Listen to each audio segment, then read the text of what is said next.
প্রিয় collector school and কলেজের মাধ্যমিক শাখার শিক্ষার্থী বন্ধুরা, তোমরা সকলেই ভালো আছো নিশ্চয়ই। কোভিড-19-এর কারণে আমরা অনেক দিন থেকে বাড়িতে বন্দি আছি। তোমরাও বাসায় সবাই সুস্থ আছো ইনশাল্লাহ। তবে বাসায় থাকলেই চলবে না, আমাদের যেহেতু প্রতিষ্ঠান বন্ধ, সাথে সাথে আমাদের বাসায় পড়ালেখা করতে হবে। আমরা সদ্য অধ্যক্ষ ম্যাডামের নির্দেশে আমরা অনলাইন ক্লাসে উপস্থিত হয়েছি। পরবর্তী আমরা নিয়মিত অনলাইন ক্লাসে উপস্থিত থাকব। তোমরা অনলাইন ক্লাসগুলো নিয়মিতভাবে ফলো করো, মনোযোগের সাথে ফলো করো এবং বাসায় বাসায় বসে প্রতিদিন অনুশীলন করো। তো আমি আজকে তোমাদের মিলন স্যার অষ্টম শ্রেণীর শিক্ষার্থীদের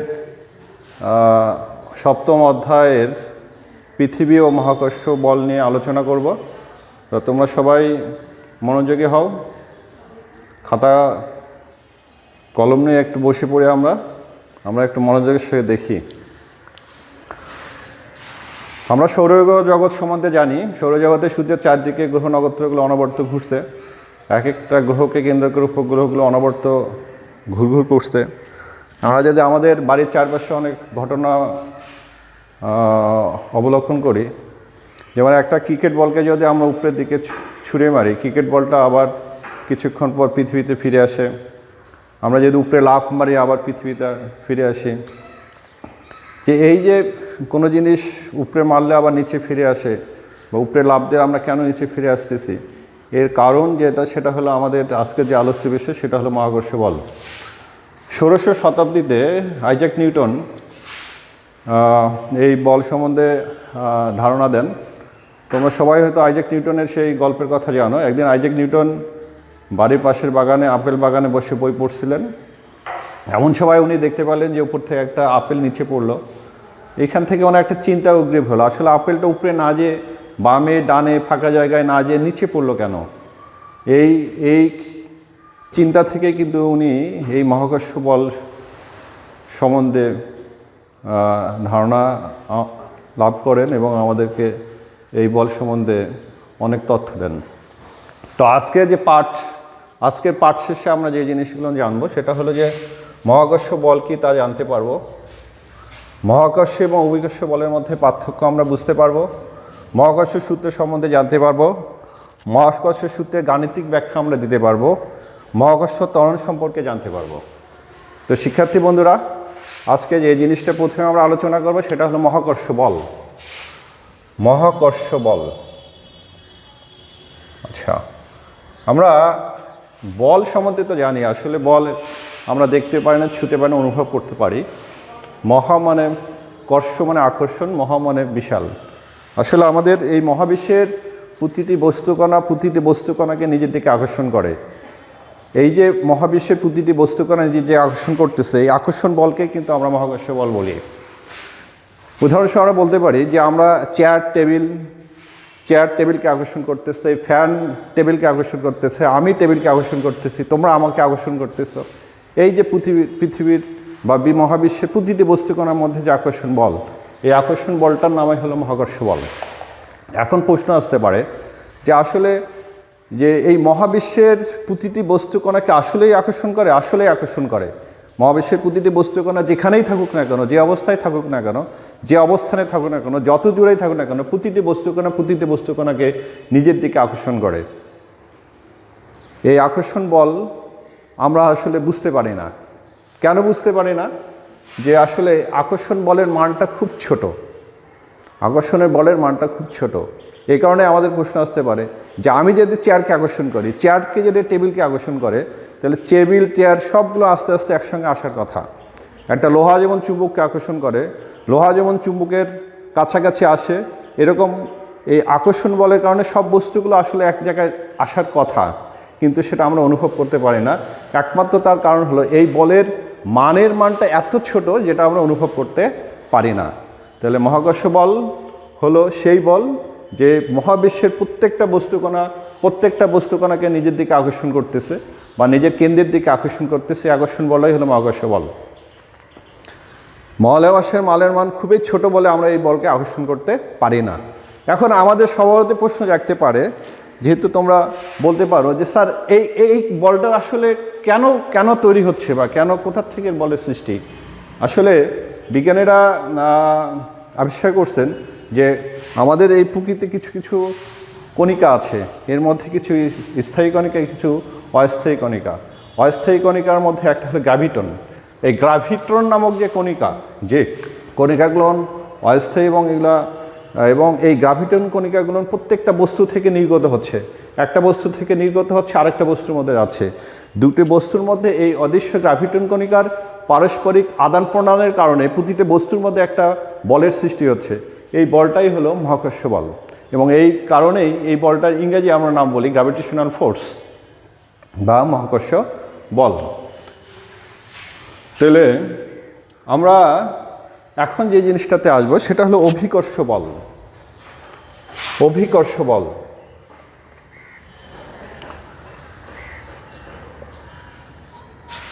অভিকর্ষ বলও কিন্তু এক প্রকার মহাকর্ষ বল, কারণ মহাবিশ্বের প্রতিটি বস্তুকণাকে আকর্ষণ করে। আমরা অভিকর্ষ বল সেই বলকে বলবো, এখানে কিছুটা আছে। অভি মানে হলো গোলক বা পৃথিবী, কর্ষ মানে আকর্ষণ, অর্থাৎ পৃথিবীর সঙ্গে মহাবিশ্বের অন্য যে কোনো বস্তুর মধ্যকার যে আকর্ষণ বল, এই আকর্ষণ বলটাকে বলবো আমরা অভিকর্ষ বল। পৃথিবী এবং মহাবিশ্বের অন্য যে কোনো বস্তুর মধ্যবর্তী যে আকর্ষণ বল, এটাকে বলবো আমরা মহাকর্ষ বল। পৃথিবী ও মহাবিশ্বের মধ্যে একটি বস্তু, তাহলে পৃথিবী যেহেতু অন্য বস্তুকে আকর্ষণ করে, তাহলে এই পৃথিবীর যে আকর্ষণ বলটাকেও কিন্তু আমরা মহাকর্ষ বল বলতে পারি। কিন্তু এটাকে আমরা মহাকর্ষ বল না বলে আমরা অভিকর্ষ বলতে পারি। স্পেশালি পৃথিবী অন্য কোনো বস্তুর মধ্যে আকর্ষণ বলটাকে আমরা অভিকর্ষ বল বলতে পারবো। তো আমরা এখন দেখি আসলে মহাকর্ষ বল এবং অভিকর্ষ বলের মধ্যে পার্থক্য কী। আমরা যদি এটা পৃথিবী চিন্তা করি, এটা পৃথিবী,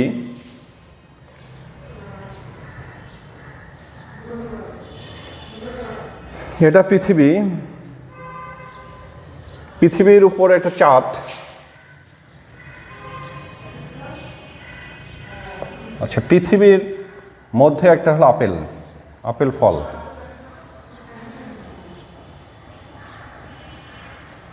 আমরা যদি এই তিনটা বস্তু নিয়ে কথা বলি, এই তিনটা বস্তু নিয়ে চিন্তা করি, তাহলে দেখো পৃথিবী এবং চাঁদের মধ্যে আকর্ষণ বল, পৃথিবী এবং আপেলের মধ্যে আকর্ষণ বল, পৃথিবী, চাঁদ এবং আপেলের মধ্যে আকর্ষণ বল। এই যে আকর্ষণ বলগুলো, এই আকর্ষণ বলগুলোর মধ্যে আসলে চাঁদ এবং পৃথিবীর মধ্যে যে আকর্ষণ বল, এই বলটাও হলো একটা মহাকর্ষ বল। আপেল এবং পৃথিবীর মধ্যে যে আকর্ষণ বল, এটাও একটা মহাকর্ষ বল। চাঁদ এবং আপেলের মধ্যে যে আকর্ষণ বল, এটাও একটা মহাকর্ষ বল। বাট পৃথিবীর সঙ্গে অন্য কোনো যে বস্তু যে আকর্ষণ বল, এই বলটাকে আমরা, এই মহাকর্ষ বলটাকে আমরা বলবো অভিকর্ষ বল। তাহলে পৃথিবী এবং আপেলের বলের মধ্যে যেটা বল, এটা হলো অভিকর্ষ বল। পৃথিবী এবং চাঁদের মধ্যে যে বলটা, এটা হলো অভিকর্ষ বল। অন্যদিকে চাঁদ এবং আপেল, এই যে এই মধ্যবর্তী যে বল, এটার নাম হলো মহাকর্ষ বল। তাহলে আমরা এখানে অনায়াসে আমরা পার্থক্য আমরা বুঝতে পারলাম। পৃথিবী এবং মহাবিশ্বের অন্য যে কোনো একটি বস্তুর মধ্যবর্তী আকর্ষণ বলে অভিকর্ষ বল। পৃথিবী ব্যতীত মহাবিশ্বের যে কোনো দুটি বস্তুর মধ্যবর্তী যে আকর্ষণ বল, এই বলটাই হলো মহাকর্ষ বল। আমরা এখান থেকে আরেকটা কথা কিন্তু বলতে পারি, আমরা এখান থেকে বলতে পারি যে সমস্ত অভিকর্ষ বলই কিন্তু মহাকর্ষ বল, কিন্তু সমস্ত মহাকর্ষ বলকে আমরা অভিকর্ষ বল বলতে পারি না। এখান থেকে আমরা এই জিনিসটা আমরা বলতে পারবো, সকল অভিকর্ষ বলে মহাকর্ষ বল, কিন্তু সকল মহাকর্ষ বল অভিকর্ষ বল নয়। এখন আমরা যেটাতে আসবো সেটা হলো মহাকর্ষ সূত্র।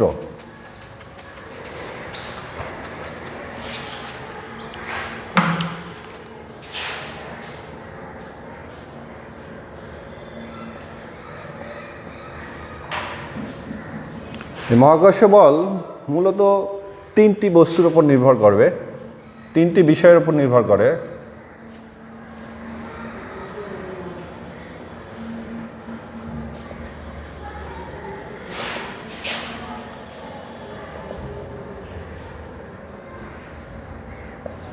এক, বস্তুর ভরের উপর।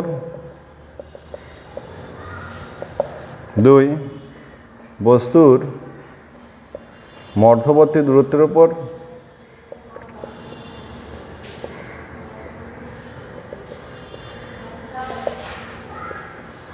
তিন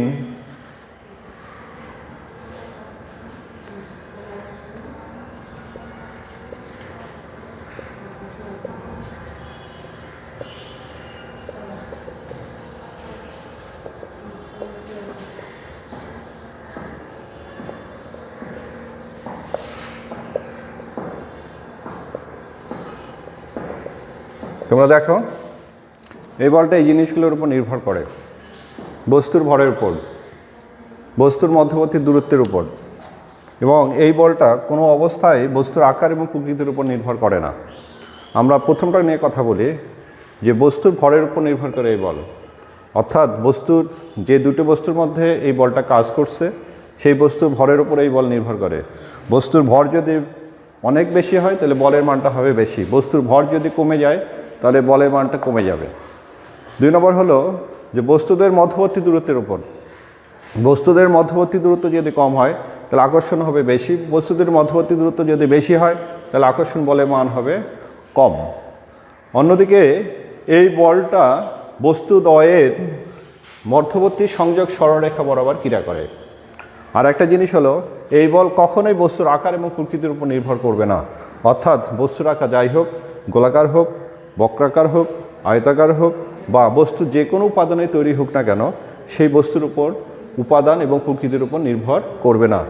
এই জিনিসগুলোর উপর ভিত্তি করে আইজ্যাক নিউটন মহাকর্ষ সূত্র আবিষ্কার করেন, মহাকর্ষ সূত্র ব্যাখ্যা করেন, এবং তার সূত্রটা হলো এই মহাবিশ্বের প্রতিটি বস্তুকণা তার নিজের দিকে আকর্ষণ করতেছে এবং এই আকর্ষণ বলের মান বস্তুদ্বয়ের ভরের গুণফলের সমানুপাতিক এবং মধ্যবর্তী দূরত্বের বর্গের ব্যস্তানুপাতিক, এবং এই বল বস্তুদ্বয়ের মধ্যবর্তী সংযোগ সরলরেখা বরাবর ক্রিয়া করে।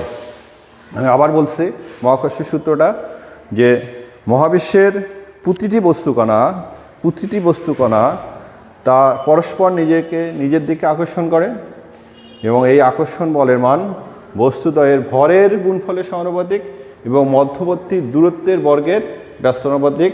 এই বল বস্তুদ্বয়ের মধ্যবর্তী সংযোগ সরলরেখা বরাবর ক্রিয়া করে। আমরা এই বল সম্বন্ধে একটু ব্যাখ্যা করব। ধরে দুটি বস্তু,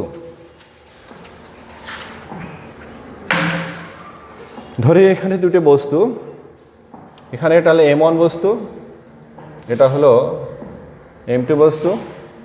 M1 এবং M2-র মধ্যবর্তী একটা আকর্ষণ বল কাজ করতে, সেটা হলো F, এবং এর মধ্যবর্তী যে দূরত্ব সেই মধ্যবর্তী দূরত্ব হলো D। তাহলে আমরা দুটো বস্তু ধরলাম, প্রথম বস্তুকে আমরা বলতেছি M1, দ্বিতীয় বস্তুটা হলো M2। এই বস্তুটা মধ্যবর্তী সংযোগ সরলরেখা বরাবর ক্রিয়া করছে এবং এর মধ্যবর্তী আকর্ষণ বলের মান হলো F এবং এর মধ্যবর্তী দূরত্বটা হলো D। তাহলে আমরা যদি প্রথম কথা বলি, এই আকর্ষণ বল যদি F হয়, প্রথম কথা আমরা মহাকর্ষ সূত্র লিখতে পারি F proportional to M1 M2 যখন D স্থির, অর্থাৎ এই আকর্ষণ বল বা এই মহাকর্ষ বল বস্তুদ্বয়ের ভরের গুণফলের সমানুপাতিক যখন কিনা বস্তুদের মধ্যবর্তী দূরত্বের কোনো পরিবর্তন হবে না। আমরা দ্বিতীয় কথা বলতে পারি আকর্ষণ বল বস্তুদ্বয়ের মধ্যবর্তী দূরত্বের বর্গের ব্যস্তানুপাতিক, অর্থাৎ আকর্ষণ বল যদি F হয়, মধ্যবর্তী দূরত্ব যদি D হয়, এর বর্গের ব্যস্তানুপাতিক, অর্থাৎ M1 ও M2 যখন স্থির, অর্থাৎ বস্তুর ভর যখন পরিবর্তিত হবে না। আমরা যদি এই দুটি জিনিসকে আমরা একত্র করতে চাই বা এই দুটো জিনিসকে যদি আমরা একত্রে করি তাহলে আমরা পাবো F1, বা এই দুটো সমীকরণকে একত্রে করলে আমরা যে বলো F1 সমান হলো M1 M2 divide by D square. তাহলে এই দুটো সমীকরণকে যদি আমরা একত্রে করি তাহলে F প্রপোর্শনাল টু হলো M1 M2 divide by D square. যখন আমরা লিখতে পারি যখন M1 M2 ও D পরিবর্তিত। আচ্ছা, আমরা জানি যে কোনো জায়গায় যদি সমানুপাতিক চিহ্ন থাকে, এই সমানুপাতিক চিহ্ন আমরা উঠাই দিতে পারি এবং এই সমানুপাতিক চিহ্ন উঠাই দিয়ে আমরা একটা ধ্রুবক নিয়ে আসতে পারি। এই ধ্রুবকটাকে আমরা বলবো হলো জি। অর্থাৎ আমরা যে এই সমীকরণটাকে আমরা যদি এই সমীকরণে নিয়ে যাই, তাহলে এফ সমান সমান হলে G m1 m2 divide by হবে ডি স্কোয়ার। অর্থাৎ মহাকর্ষের সমীকরণটা দাঁড়াচ্ছে মহাকর্ষ বল সমান সমান হলো G m1 m2 divide by D square. এখানে যে আমরা বড় হাতে যে জি অক্ষরটা ব্যবহার করলাম, এই জিটা হলো এখানে হলো সমানুপাতিক ধ্রুবক।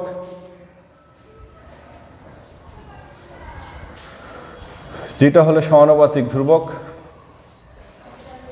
এবং একে আমরা বলবো হলো মহাকর্ষ ধ্রুবক।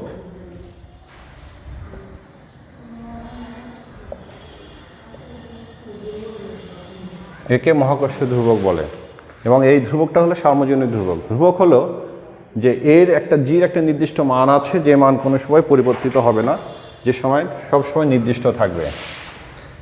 আমরা এই জি সম্বন্ধে আরেকটু কথা বলবো। এই মহাকর্ষ ধ্রুবক, যে আমরা যদি এই সমীকরণটা মহাকর্ষ সমীকরণ, এটাই হলো মহাকর্ষ সূত্র এবং এই সমীকরণ থেকে আমরা মহাকর্ষ ধ্রুবকের একটা ব্যাখ্যা দিতে পারবো।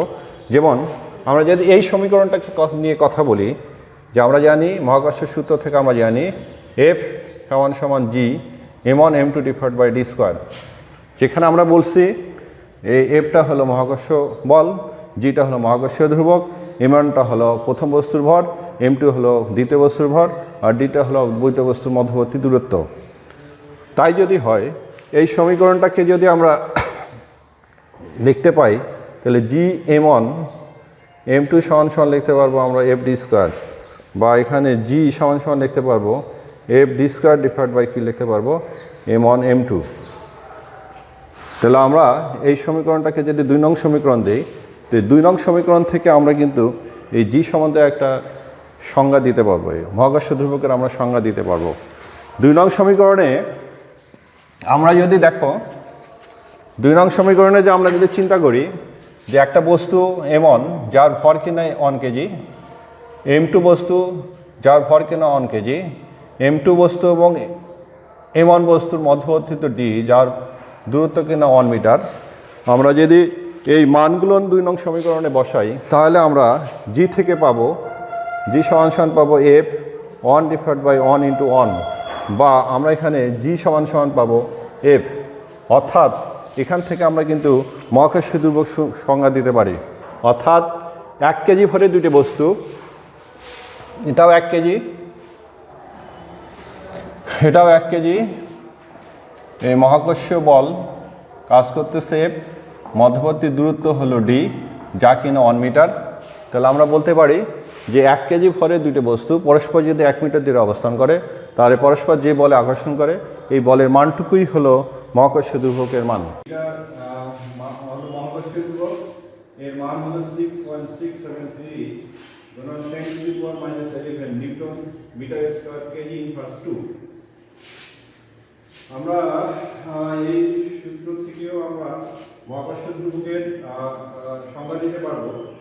আমরা যদি সূত্রটা আসি, মহাকর্ষ সূত্র থেকে আমরা আসি এফ সমান সমান G m1 m2 divide by D square. এই সূত্রটাকে যদি আমরা গুণ করি, তাহলে আমরা পাবো জি m1 m2 সমান সমান এফ ডি স্কয়ার, বা এখান থেকে আমরা জি সমান সমান পাবো F D square divide by a1 m2। এই সমীকরণটাকে আমরা 2 নং সমীকরণ দিলাম। আমরা যদি চিন্তা করি যে প্রথম বস্তুটা যে আমরা ধরছিলাম m1, তার ভর যদি 1 কেজি হয়, দ্বিতীয় বস্তু যেটা আমরা ধরছিলাম কিনা m2, তার যদি ভর 1 কেজি হয় এবং মধ্যবর্তী যে দূরত্ব সেটা যদি d, এর মান যদি 1 মিটার হয়, এবং এই মানগুলো যদি আমরা 2 নং সমীকরণে বসাই, তাহলে এখান থেকে আমরা মহাকর্ষ ধ্রুবক জি এর আমরা মান পেয়ে যাব। এখানে তাহলে দাঁড়াবে এফ সমান সমান 1 ইন্টু 1, বা জি সমান সমান পাবো আমরা এফ। অর্থাৎ আমরা এখান থেকে বলতে পারবো যদি সমভরে যদি বস্তু হয় যাদের ভর কিনা 1 কেজি, অর্থাৎ প্রথম বস্তুর ভর 1 কেজি, দ্বিতীয় বস্তুর ভর 1 কেজি। বস্তু দুটো যদি মধ্যবর্তী দূরত্ব 1 মিটার হয়, তাহলে তারা পরস্পরকে যে বলে আকর্ষণ করবে, এই আকর্ষণ বলের মান হবে 6.673 গুণন 10 টু দি পাওয়ার 9 11 নিউটন। এখান থেকে আমরা মহাকর্ষ ধ্রুবকের সংজ্ঞা দিব যে 1 কেজি ভরের সমভরের দুটি বস্তু পরস্পর থেকে 1 মিটার দূরে থেকে যে বলে আকর্ষণ করে, এই বলের মানটি হলো মহাকর্ষ ধ্রুবক জি এর মান। তো শিক্ষার্থী বন্ধুরা, আমরা আজকে এই পর্যন্তই শিখব। আমরা পরবর্তী ক্লাসে, অনলাইন ক্লাসে আমরা পরবর্তী পাঠ্যক্রম সম্বন্ধে জানবো। তোমরা নিয়মিতভাবে পড়ালেখা করো, বাসায় বসে অনুশীলন করতে থাকো। তো আমরা পাঠ শেষের আগে আমরা আবার আগের পাঠ্যক্রম সম্বন্ধে একটু ফিরে আসি। আমরা প্রথমে যে কথা বলছিলাম যে মহাকর্ষ বল কি। মহাকর্ষ বল হলো মহাবিশ্বের প্রতিটি বস্তু দ্বারা মধ্যবর্তী যে আকর্ষণ, সেটাই হলো মহাকর্ষ বল। আমরা দ্বিতীয় যে কথা বলছি যে মহাকর্ষ বিকর্ষ বলের মধ্যে পার্থক্য কি, যে মহাবিশ্বের প্রতিটি বস্তু দ্বারা মধ্যবর্তী বলাই হলো মহাকর্ষ বল, আর মহাবিশ্বের পৃথিবী এবং মহাবিশ্বের অন্য কোনো বস্তুর মধ্যবর্তী যে আকর্ষণ সেটা হলো বিকর্ষ বল। আমরা এখান থেকে বলছিলাম সকল অভিকর্ষ বলই মহাকর্ষ বল, কিন্তু সকল মহাকর্ষ বল অভিকর্ষ বল নয়। আমরা মহাকর্ষ সূত্র সম্বন্ধে জানছি, সেটা হলো যে F সমান G, F সমান G m1 m2 divided by d square, যেখানে কিনা F হলো বল, মহাকর্ষ বল, G হলো মহাকর্ষ ধ্রুবক, m হলো প্রথম বস্তুর ভর, m2 হলো দ্বিতীয় বস্তুর ভর, d টা হলো বস্তুর মধ্যবর্তী দূরত্ব। এবং এখান থেকে আমরা আরো একটা জিনিস শিখতে পারছি, সেটা হলো এই মহাকর্ষ বল বস্তুটার ভরের গুণফলের উপর নির্ভর করবে। বস্তুটার ভর যদি বেশি হয়ে যায় তাহলে বলের মানটাও বেশি হয়ে যাবে, এবং দূরত্ব যদি বেশি হয়ে যায় তাহলে বলের মানটাও কমে যাবে। তো এখান থেকে তোমরা দেখো যে m1 m2 মান আমরা যতই বেশি করব ততই গুণফলের মানটা বেশি হয়ে যাবে, আর d এর মানটা যতই বড় হয়ে যাবে ততই আমরা f এর মানটা কি হয়ে যাবে, ছোট হয়ে যাবে। অর্থাৎ যে মহাকর্ষ বল এই রাশিগুলোর উপর নির্ভর করবে। রাশিগুলো কি কি? বস্তুর ভর এবং বস্তুর মধ্যবর্তী দূরত্ব। তো তোমরা সবাই ভালো থেকো, সবাইকে ধন্যবাদ।